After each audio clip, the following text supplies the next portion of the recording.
Hello friends, আমি Sneha. Tasty ট্রাভেলের নতুন একটা ভিডিও নিয়ে আবার তোমাদের সকলের কাছে চলে এসেছি।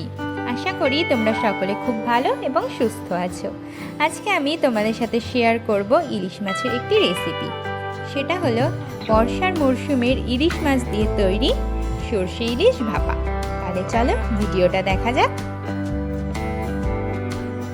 ইলিশ মাছ ভাপার জন্য নিয়েছি আমি ইলিশ মাছের পেটি, আর নিয়েছি কালো সর্ষে, হলুদ গুঁড়ো, সর্ষের তেল, লবণ, কাঁচা লঙ্কা, জিরে এবং পোস্ত।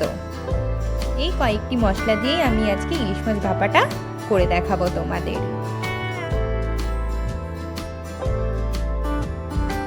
এবার আমি শিলনোড়াতে সর্ষে, জিরে, পোস্ত এবং কাঁচা লঙ্কাটা খুব ভালো করে বেটে নেব। তোমরা চাইলে এটা মিক্সচারেও বাটতে পারো, কিংবা বাজারে কিনতে পাওয়া সর্ষের পেস্টও ব্যবহার করতে পারো।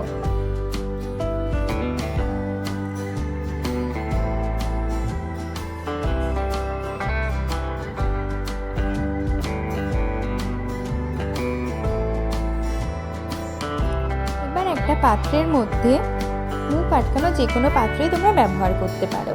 ইলিশ মাছগুলোকে খুব ভালো করে সাজিয়ে নেব।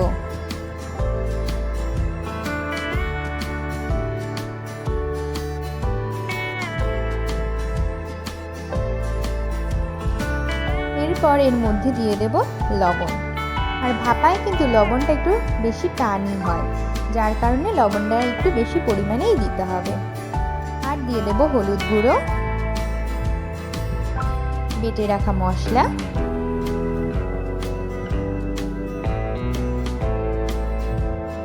আর 2 থেকে 3 চামচ সর্ষের তেল দিয়ে মাছটাকে খুব ভালো করে মশলাগুলোর সাথে মাখিয়ে নেব। প্রত্যেকটা মাছেই যেন খুব ভালো করে মশলাগুলো মাখানো হয়। আর এই তেলটা দিয়েই মাছটা পুরোটাই ভাপানো হবে। আর মশলাটা বাটার সময় কিন্তু বেশি একটা জল ব্যবহার করবে না, অল্প জলেই মশলাটা বাটবে। আর উপর থেকে 3-4টে কাঁচা লঙ্কা চিড়ে দিয়ে দেব। আর মশলাটা মাখিয়ে 5 থেকে 10 মিনিট ঢাকা দিয়ে রেখে দেব পাত্রটাকে। এরপর কড়াইতে জল গরম করতে বসিয়ে দেব। জলটাকে খুব ভালো করে একটু সময় ধরে খুব গরম করে নেব, টকবক করে ফুটে ওঠা অবধি। তারপর সেই পাত্রটাকে কড়াইয়ের মধ্যে বসিয়ে দেব। আর এই গরমের ভাপেই কিন্তু মাছটা ভাপা হবে আস্তে আস্তে। এটা করতে আধ ঘন্টা থেকে 40 মিনিট সময় লাগে, বেশি সময় লাগবে না। আর তখন কিন্তু গ্যাসটা জ্বালিয়েই রাখবে। আধ ঘন্টা থেকে 40 মিনিট হয়ে গেলে দেখবে জলটাও কমে গেছে, আর বেশ ভালো করে মাছগুলোও ভাপা হয়ে গেছে। দেখছো তো জলটা কিভাবে টকবক করে ফুটছে? তাহলে কতটাই না জলটা গরম হয়ে উঠেছে।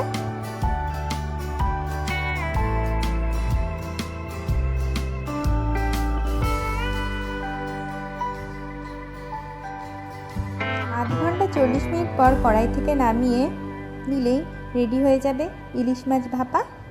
দেখেছো তো একটু সময়ের মধ্যেই কি সুন্দর একটা রান্না করে দেখালাম তোমাদের। তাহলে একদিন অবশ্যই তোমরা বাড়িতে এটা রান্না করে গরম গরম ভাতের সাথে খেয়ে দেখো, আর আমাকে বলো। দেখো মাছটা কি সুন্দরই না নরম হয়ে গেছে। আর ভাপা করার জন্য কিন্তু মাছটাকে কখনোই ভাজবে না। তাহলে ভিডিওটা যদি ভালো লেগে থাকে লাইক ও কমেন্ট করতে কিন্তু ভুলো না। আর চ্যানেলটাকে সাবস্ক্রাইব করে আমার পাশে থেকো। ওকে, টাটা, বাই বাই।